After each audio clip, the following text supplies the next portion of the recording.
coming this evening. We are honored to be amongst a hero who's playing with his phone.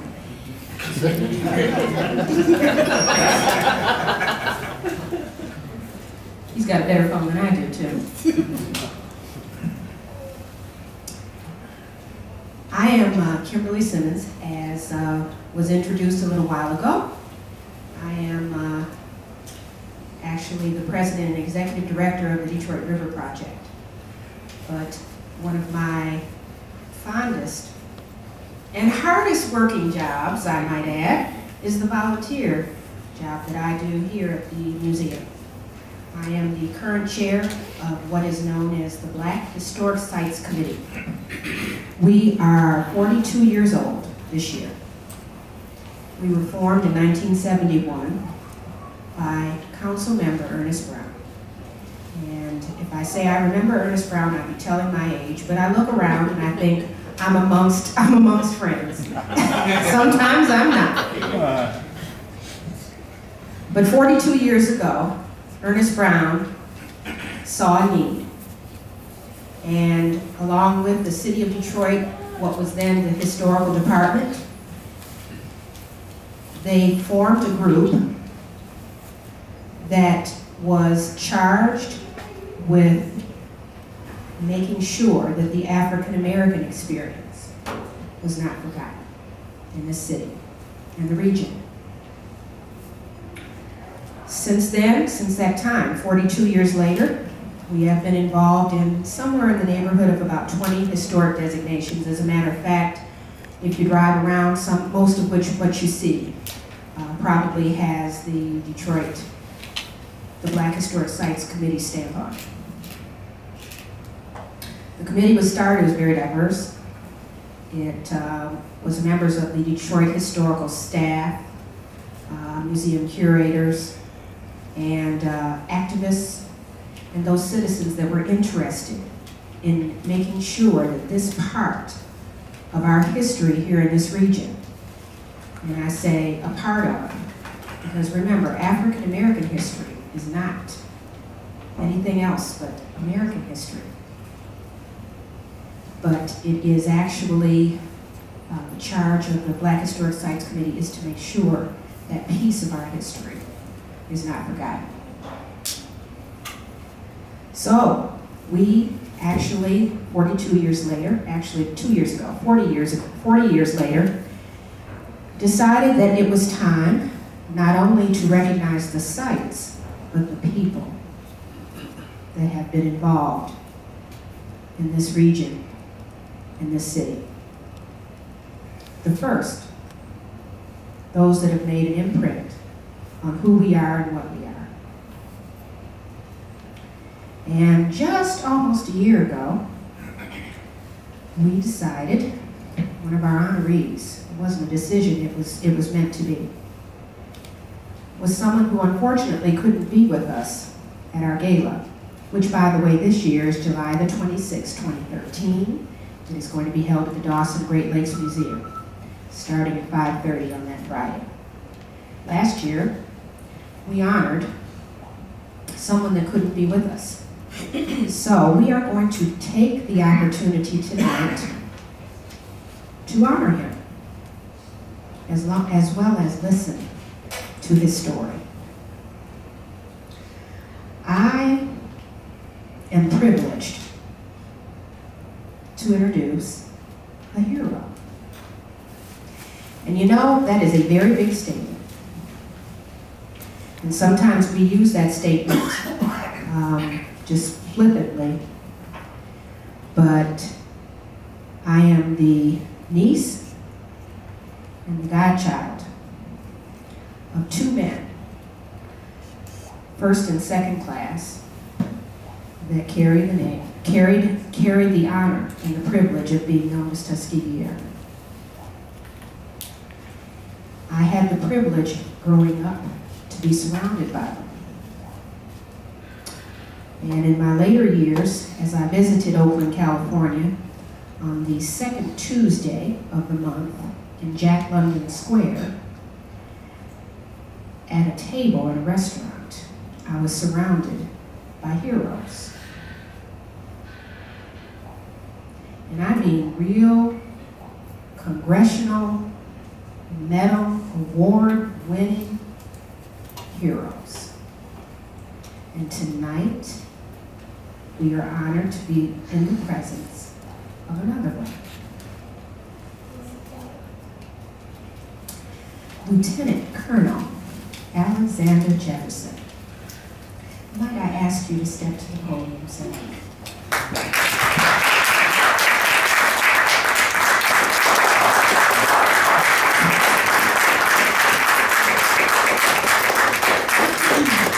Now I'm going to read this as if this was that day.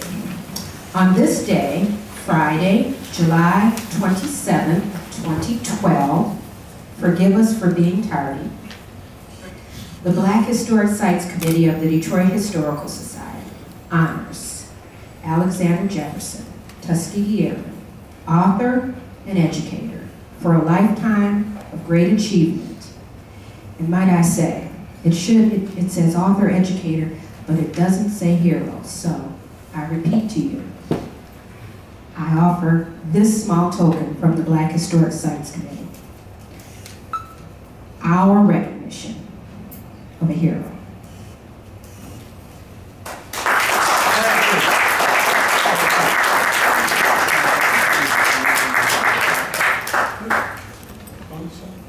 There you go. Great. And you got to do it again. Ready? Can you do it again? There you go.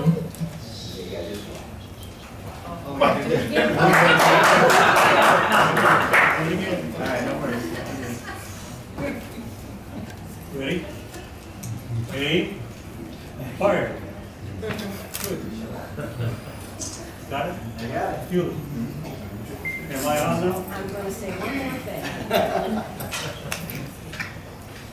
You know, I used to be, when I would visit, 5 o'clock in the morning, and you'd hear the colonel saying, trust me when I say, they are always the colonel. It was time to get up. And when it's time to pay attention, it's time to pay attention. You don't get hurt, you don't get that said twice. And I'm sitting here looking at others with these blue jackets on. So I need not say they know what I'm talking about. Colonel Milburn there.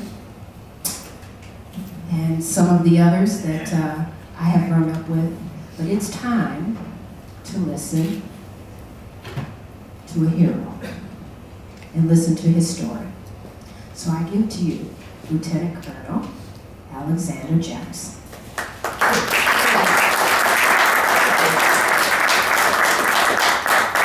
We're going to see a 9-minute video. It was done in 1943. Notice who was the narrator. Let us start.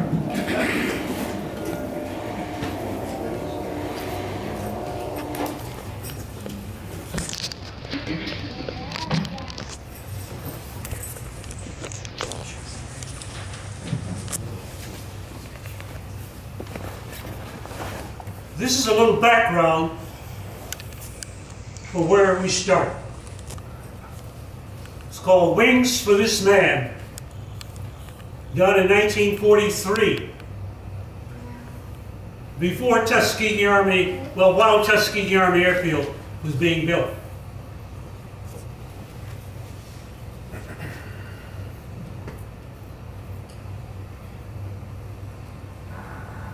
Here it goes.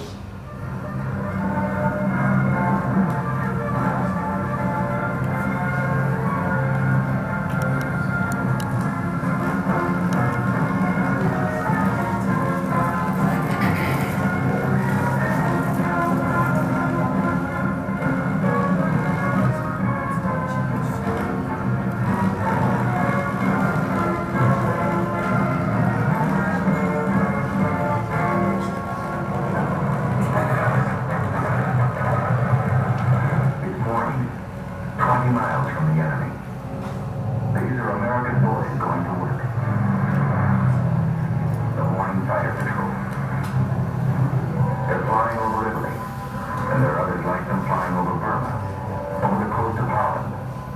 China and over Germany in search of the enemy. Enemy planes. The odds are bad this morning, nearly 3 to 1. The routine morning patrol goes on. They close the range, 3,500 feet, 3,000, 2,500, 2,000. The odds are still 3 to 1.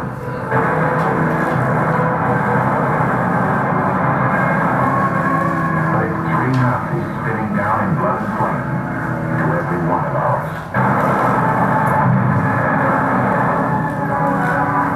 Routine morning patrol. They're good planes, wonderful planes, and their pilots are good too.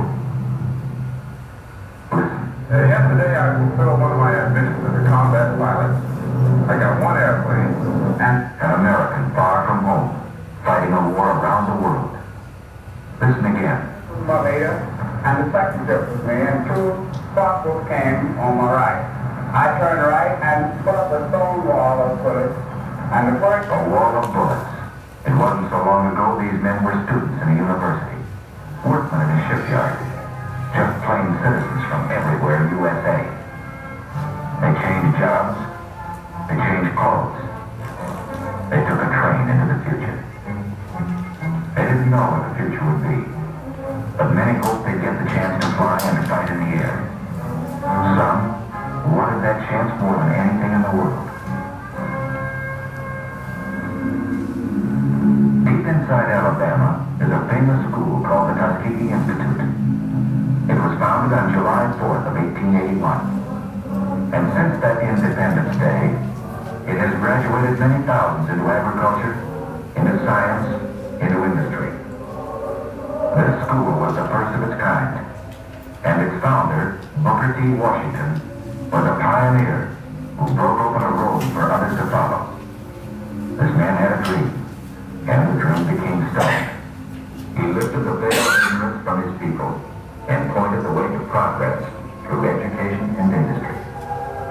Close to this school, close to the work this man had done, the United States government determined to build an airfield. 3 years ago, this was just another farm in Alabama. More than trees had to be cleared away. There was misunderstanding and mistrust and prejudice to be cleared away. 3 years ago, there was only an idea. But ideas are powerful things. And today, there are fighter planes flying overhead. Instead of swamp and yellow pine, there are hangars, repair shops, barracks. Instead of patches of corn, concrete flight strips. But that's not enough. You can't make a fighter squadron out of concrete and aluminum and a can of paint. It takes men. A chemistry student, a welder, a shoe salesman must learn how to fly. A group of average Americans must become a team of fighting men with wings.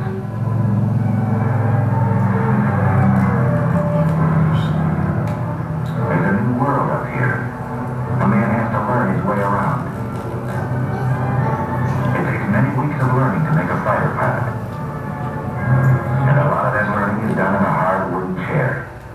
Because a fighter pilot is a combination of a mathematician and an athlete, a scientist and a sharpshooter.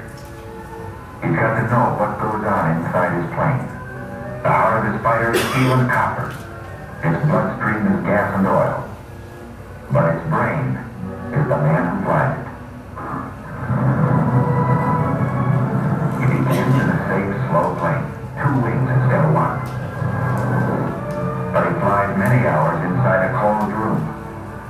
In the morning, he may be flying a prescribed course over a sheet of paper. In the afternoon, he may fly the same course above the clouds. He trains his muscles down here very close to the ground, but he'll use the same sense of balance and coordination in the skies above Tuskegee. For this job of flying is never easy, and sometimes it's very, very tough. But he's learning how high and how fast and how far in the must go to reach the enemy. Pilotage, dead reckoning, theory of flight, radio code. Yes, he's getting muscles in his mind. He's getting hard, keen, quick. He's coming into the clear. Here above the warm, familiar hills of Alabama, these Americans are running to fly in those tight combat formations they'll use someday to hunt down the German jet above his own cities. In addition to fighter groups, a year ago this field began to train men for medium bombers. That too was a pioneer step. But one thing it proved: you can't judge a man here by the color of his eyes or the shape of his nose. On the flight strip, you judge a man by the way he flies. Here's the answer to Adolf and Hirohito. Here's the answer to the propaganda of the Japs and Nazis. Here's the answer: wings for this man. Here's the answer: wings for these Americans. Squadron after squadron out of Tuskegee, flying P-40s first, tough little planes, then striking with Thunderbolts, P-47s, then riding the Mustangs, P-51s. No, it was never easy for these men. They were pioneers, and no pioneer has it easy. They fought lies, they fought heartbreak, and they won. Now they fight the enemy on his own soil.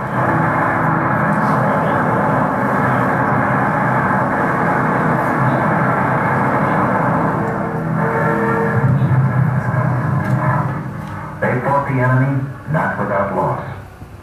Out of the first class to graduate almost 3 years ago, only a handful are left alive, so that liberty might not perish from the earth. 3 years have passed since the founding of Tuskegee Airfield. 750 pilots have been trained. 50% of them have been in combat. And this is only a beginning. Listen to Major General Butler at the celebration of this 3rd anniversary. Here, for the first time, Negro aviation cadets were being groomed to fly warplanes of a unit which was then a unit in Fort Holmes, the 99th Pursuit Squadron. These men were pioneers of a venture so new that you who stand here before me now, after 3 years, may still be considered forerunners in the movement which has given you a place in the fighting men of the sky. Under the feet of these men, a new road is being beaten out, broad enough now for thousands and 10,000s, a good road for our country. These men remember that, marching or flying. They remember backing them up, their families, their friends, who expect so much of them. And backing them up, the men and women of every creed and speech and color who made these planes.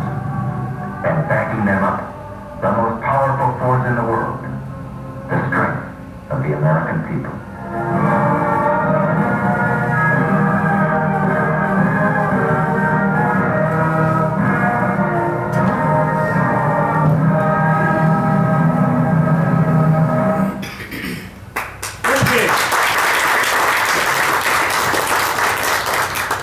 As the lights come back on. By the way, that was part, oh, but who was the narrator? Okay. He didn't see that until after he was president, and we showed it to him, because at the time, he was an actor, and he read it into a microphone, and they dubbed it. Notice that it didn't mention Mrs. Roosevelt. Well, first of all, before I start, how many saw the movie Red Tails? Nothing in that movie is true.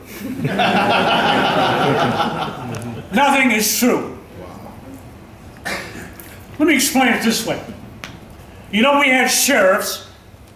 Who's that sheriff on TV? Girlfriend named Kitty. Matt Dillon. Matt Dillon. Every week, you had to have a new story. So they made it up. Somebody wrote a story. You know it ain't true, but it's good TV. Somebody had to write a story about the Red Tails. Nothing is true. I hate the darn thing because the hero is a drunken bum. What it did, Colonel Davis is standing behind a window watching the guys go to combat. Who's leading them?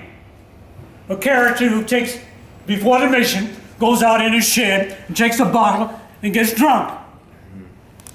It leaves a bad impression that black men have to be drunk to be damn heroes.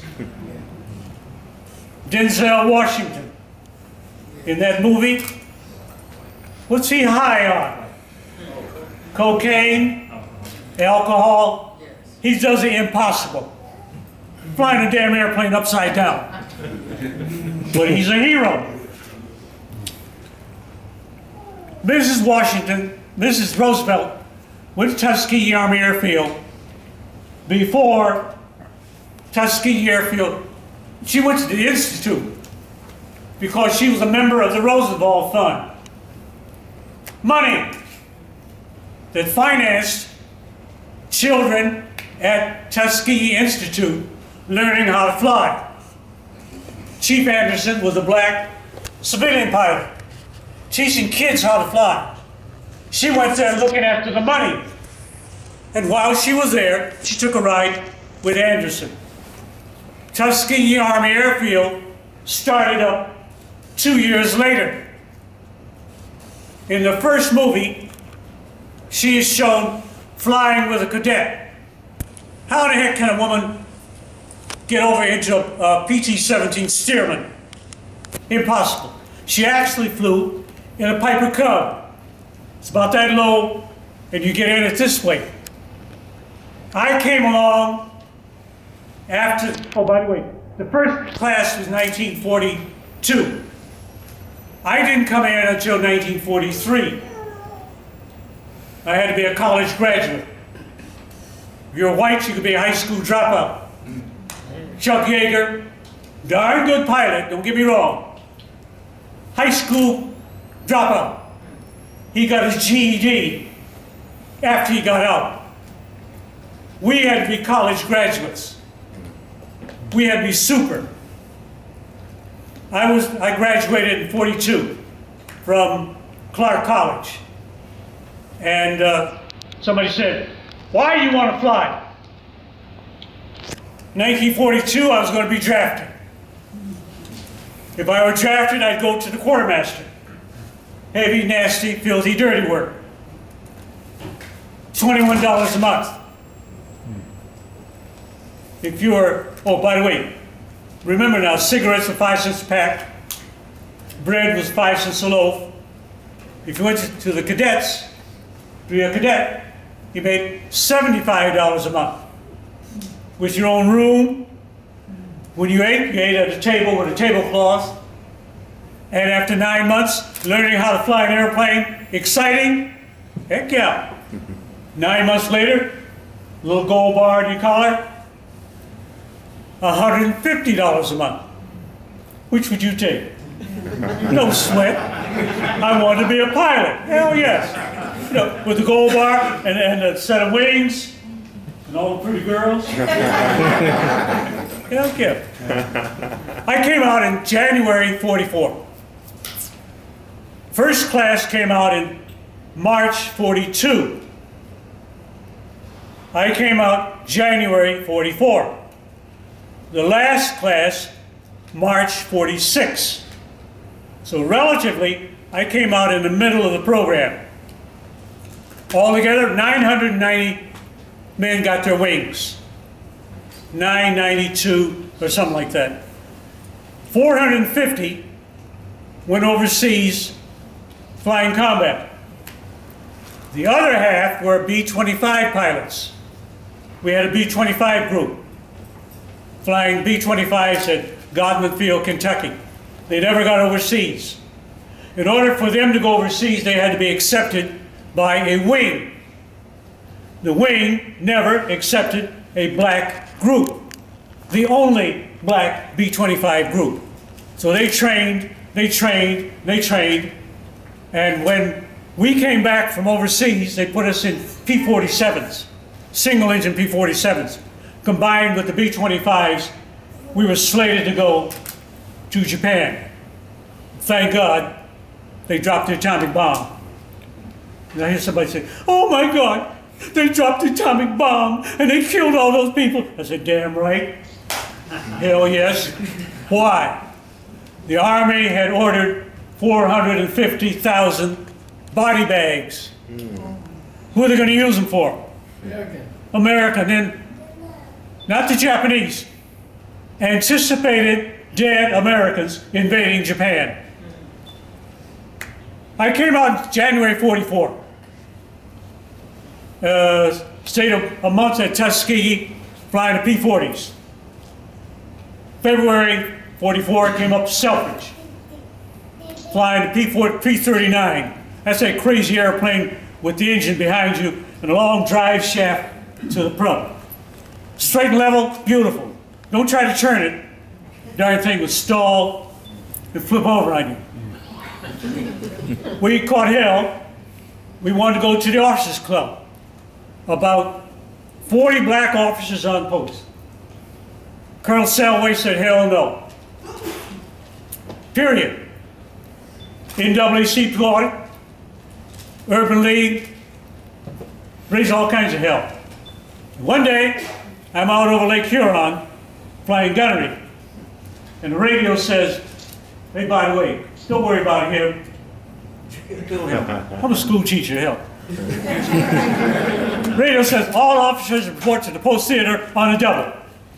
We wheeled around, landed, go to post theater, and at that time, there were about 40 black officers on post, and about 120 whites. We're all milling around. What's going on? I don't know. Somebody hollered, "Take up!" We popped two, and down the aisle strolls a 2-star general. We're all second lieutenants. What the hell's going on? At ease. We sat down. He said, he managed for about 4 or 5 minutes, and these are the words I remember. Quote, "Gentlemen, this is my airfield. As long as I'm in command, there'll be no socialization between white and colored officers. Are there any questions? If there are, I will deal with that man personally." They closed, he walked out. They locked the front gates. If you're white, you could leave the base. If you're black, you could not leave the base. We were under arrest. Thursday, Friday, Saturday morning, they back to the Pullman train at Selfridge. We got on that train with our bags and our mechanics. All the mechanics on the line were black. That darn train left Selfridge and proceeded south, and 3 days later, we backed into Waldoboro, South Carolina. When the train stopped, every 10 feet there's a white soldier with a rifle. What's going on, man? We had a report that a bad bunch of niggers had rioted at Selfridge.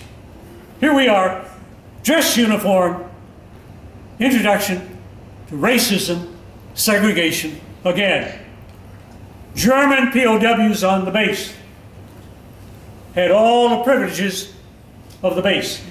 We could not go to the PX, only certain hours. Other things. I was only there for a week, then put on a train and sent to Patrick Henry, going overseas to fight for my country. I got over to Italy. By that time, the 332nd composed of 4 squadrons. Now let me back up. The first men who left Tuskegee Army Airfield made the 99th Fighter Squadron. 16 airplanes and 25 pilots, and all the mechanics and all the airmen